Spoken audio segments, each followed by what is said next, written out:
नमस्कार, स्वागत है आप सभी का एनएफ न्यूज पर। मैं हूं आपके साथ रोहित। संभल इस वक्त चर्चाओं में है क्योंकि वहां की जामा मस्जिद पर सबसे पहले विवाद शुरू हुआ। सर्वे के विरोध में बवाल किया गया। उसके बाद लगातार प्रशासन संभल में अब हिंदू मंदिरों की खोज में जुट गया है। इसी कड़ी में एक मंदिर मिला जो कि 46 साल से बंद था। 400 साल पुराना मंदिर है। 1978 में जब दंगे हुए संभल में, तब इन मंदिरों पर कट्टरपंथियों ने कब्जा कर लिया और इसे बंद कर दिया। लेकिन प्रशासन ने मंदिर खुलवाया है, तो ऐसे में तमाम बयान आ रहे हैं और कहा जा रहा है कि मुसलमानों में खौफ पैदा करने की कोशिश की जा रही है और 46 साल से बंद पड़े मंदिर को क्यों खुलवाना चाहिए, ऐसा तमाम मौलाना कह रहे हैं। मुस्लिम लीग के सचिव मौलाना कौसर हयात का बयान आया है। इसी पर चर्चा करेंगे। योगेश जी एडवोकेट मेरे साथ जुड़ चुके हैं, लेकिन उससे पहले मौलाना हयात खान का बयान आपको बता देते हैं कि उन्होंने क्या कुछ कहा है, ताकि आसानी रहे दर्शकों को समझने में कि चर्चा किस मुद्दे पर हो रही है। मौलाना कौसर हयात खान, जो कि मुस्लिम लीग के सचिव हैं, उन्होंने कहा कि संभल के मुसलमानों के बीच डर का माहौल पैदा किया जा रहा है। 46 साल से बंद पड़े मंदिर को खुलवाने की क्या जरूरत थी। संभल में पुलिस ने फसाद किया, मंदिर के लोग आकर इसे खोलते तो अलग बात थी। ये बयान मौलाना का था। अब इस पर चर्चा करते हैं किस तरीके से इस बयान को। योगेश जी, 46 साल से बंद पड़ा था मंदिर, तो खुलवाने की जरूरत क्या थी। मंदिर खुलवाकर मुसलमानों में खौफ पैदा करने की कोशिश कर रहा है प्रशासन और योगी सरकार।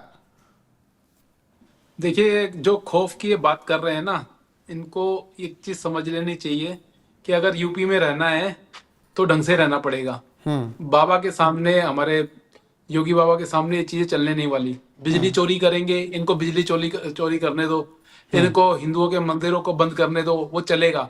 लेकिन जैसे हिंदुओं के मंदिर वहां पर कोई प्रशासन आकर खुलता है, जो पुराना मंदिर जो हिंदुओं के आस्था का केंद्र है उसको खुलवाता है, तो इनको खौफ पैदा होता है। अगर इन चीजों से इनके अंदर खौफ पैदा हो रहा है तो बहुत अच्छी बात है, ऐसा खौफ पैदा होना चाहिए। और यूपी में इनको रहना है तो ऐसे खौफ में, मुझे लगता है ये, अगर इसको लगता है कि ये खौफ पैदा कर रहा है तो ऐसे ही खौफ में रहेंगे, क्योंकि यूपी में तो ये चीजें रुकने वाली नहीं है। अब अगर हिंदुओं के कोई मंदिर वहां पर मिल रहे हैं तो उनको खोला भी जाएगा, उनको चालू भी करा जाएगा, वहां पर पूजा पाठ भी होंगे। अब अगर इनसे इनको तकलीफ होती है तो इस तकलीफ का तो कोई इलाज नहीं है, किसी के पास भी कोई इलाज नहीं है।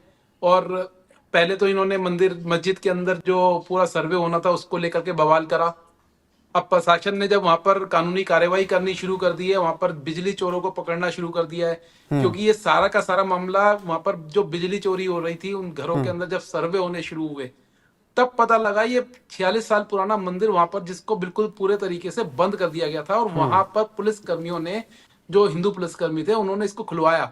तो अब इसके अंदर तकलीफ हो रही है, इनको खौफ लग रहा है। अरे नहीं, इतनी वहां पर ये भी कह रहे हैं ना हयात खान साहब, ये भी कह रहे हैं कि प्रशासन वहां पर जिस तरीके से कार्रवाई कर रहा है, फसाद की जड़ पूरा पुलिस ही थी।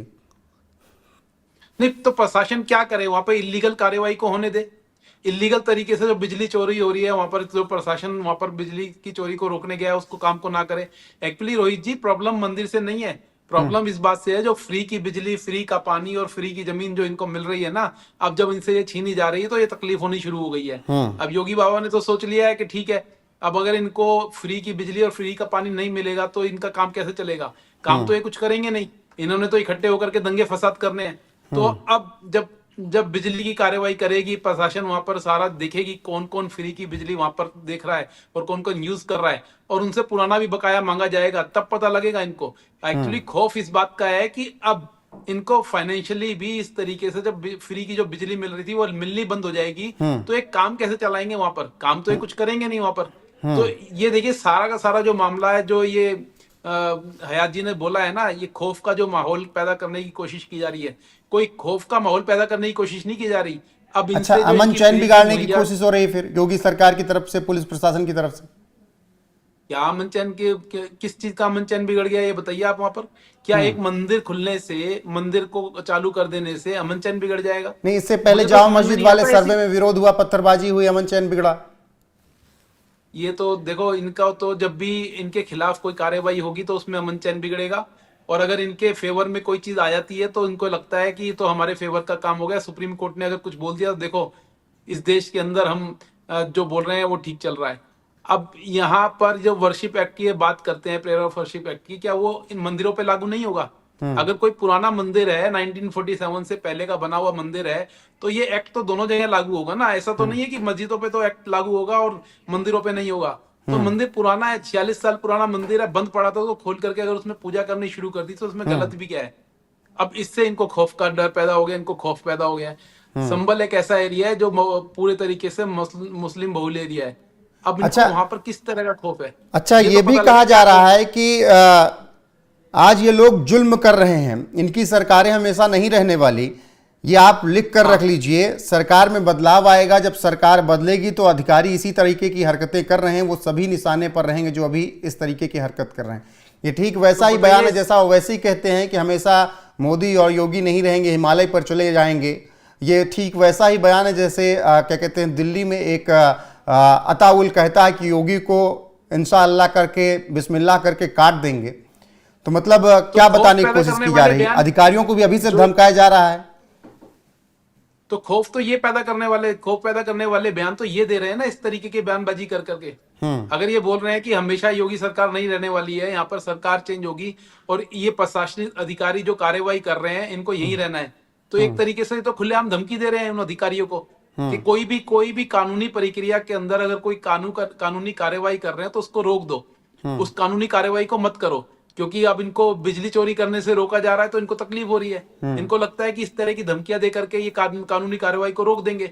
वहां पर जो भी योगी बाबा ने कानूनी कार्रवाई शुरू करी है उसको ये रोकना चाहते हैं, धमका रहे हैं। एक तरीके से पूरे तरीके से थ्रेट है, वहां के प्रशासनिक अधिकारियों को ये थ्रेट दे रहे हैं।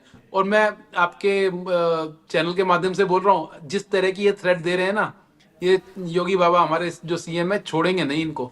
ये देखिए जो खौफ की बात कर रहे हैं, खौफ तो इनको पता लगेगा जब इस तरह की धमकियों के ऊपर भी कार्रवाई होगी। क्या वो खौफ नहीं था? क्या वो खौफ नहीं था जब जामा मस्जिद में बवाल किया गया? क्या वो खौफ नहीं था जब क्या कहते हैं एक मौलाना को छुड़ा लिया गया एनआईए टीम से द्वारा? जब बहराइच में वहां पर मारा गया, जब खौफ पैदा नहीं हुआ था। वहां पर एक हिंदू को जब मारा गया, जब खौफ पैदा नहीं हुआ था। रामगोपाल मिश्रा और हाँ, रामगोपाल मिश्रा को जब मारा गया, जब कोई खौफ पैदा नहीं हुआ था, जब वो कार्रवाई ठीक इन्होंने ठीक बोली थी, क्योंकि इनका बोलना था कि नारे लगाए जा रहे थे।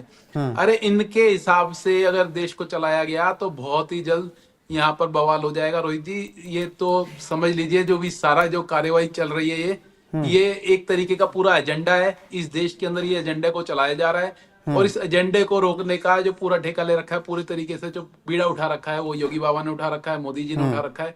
और मुझे लगता है कि आने वाले टाइम में इस तरह की कार्यवाही खाली संभल में नहीं पूरे देश में चलेगी। जहां पर भी इस तरह की बिजली चोरी करके, पानी चोरी करके, फ्री की स्कीम्स के ऊपर ये जो इनको पाला जा रहा है ना, आने वाले टाइम में इसको रोकना जरूरी है। तभी इनको पता लगेगा किस तरीके से एक आदमी जो यहाँ का नागरिक है, भारतीय है, वो किस तरीके से मेहनत करके पैसे कमाता है और अपना घर चलाता है। इनको बयानबाजी करनी होती है, बयानबाजी करते हैं, खौफ पैदा करने की बात करते हैं और इस तरह की बयानबाजी करके ये प्रशासनिक अधिकारियों को धमका रहे हैं। इनकी धमकी बिल्कुल योगेश जी, जिस तरीके से बयान मौलाना हयात खान के आ रहे हैं और कह रहे हैं कि हमेशा ये सरकारें नहीं रहेंगी, योगी मोदी हमेशा नहीं रहेंगे, तब ये अधिकारी जो आज कर रहे हैं इनका हिसाब उनको देना पड़ेगा, ये धमकी ही है एक तरीके से। बहरहाल संभल में इस वक्त अब धीरे धीरे शांति व्यवस्था अच्छी हो रही है, वहाँ स्थितियाँ सामान्य हो रही हैं। तो क्या आपको योगेश जी लगता है, आखिरी सवाल, ये फिर से भड़काने की कोशिश ये सब ऐसे मौलाना कर रहे हैं? बिल्कुल, ये देखिए जो इस तरह के जो बयान आते हैं ना रोहित जी, मुझे तो लगता है कि यूपी सरकार को इस तरह के बयानों को भी आड़े हाथ लेना पड़ेगा। क्योंकि जो इस तरह के बयान आते हैं वो माहौल को खराब करते हैं। जब संभल में पहले सर्वे शुरू हुआ था तो ये बोला गया था कि वहां के जो एमपी है वो आ करके उस सर्वे को सपोर्ट कर रहे हैं, और वही बयान थोड़े दिन बाद फिर चेंज हो जाता है और वही जो लोग थे, वही जो वहां के सांसद थे, वहां का माहौल खराब करते हैं, वहां पर बीड़ी कट्टी करते हैं और वहां पर दंगे फसाद करते हैं। तो देखिए ये जो बयानबाजी करने वाले लोग हैं ना, इनको तो आड़े हाथ लेना पड़ेगा और इनके खिलाफ भी प्रॉपर कार्रवाई होनी चाहिए। किस तरीके से ये नेशनल मीडिया हेट स्पीच के मामले में क्या कार्रवाई हो सकती है ऐसे भड़काऊ बयान में? भड़काऊ बयान के लिए हमारे जो कानून है उनके अंदर सेक्शन दिए गए हैं। हमारे भारतीय न्याय संहिता में भड़काऊ बयान को देने के लिए सेक्शन दिए गए हैं। मुझे लगता है यूपी सरकार को इमीडिएट ऐसे लोगों के ऊपर एफआईआर दर्ज करके इनके ऊपर कार्रवाई करनी चाहिए। जी बिल्कुल योगेश जी, और ऐसे लोगों पर जल्दी लगाम लगानी चाहिए, वरना संभल में जिस तरीके से कुछ दिन पहले माहौल खराब हुआ था जामा मस्जिद सर्वे के विरोध में, उसी तरीके से आने वाले वक्त में भी हो सकता है। क्योंकि प्रशासन लगातार मस्जिदों और कूपों को ढूंढ रहा है, जिसकी वजह से वहां पर बुलडोजर भी चलाया जा रहा है, अवैध अतिक्रमण हट रहा है, बिजली चोरी पकड़ी जा रही है। ऐसे में एक तबका है जो कि मौका पाकर बवाल करने की कोशिश में है और ऐसे मौलाना और मौलवी उन्हें भड़काने का काम कर रहे हैं। तो ऐसे में योगी सरकार को सख्त रहना होगा और प्रशासन अपना काम मुस्तैदी से करे ताकि कोई बवाल ना हो सके। योगेश जी, जुड़ने के लिए बहुत बहुत शुक्रिया। अब दर्शकों से अनुरोध है कि उनकी क्या राय है इस खबर पर कमेंट करके अपनी राय में जरूर बताएं। वीडियो को शेयर करें, लाइक करें और बने रहें हमारे साथ। नमस्कार।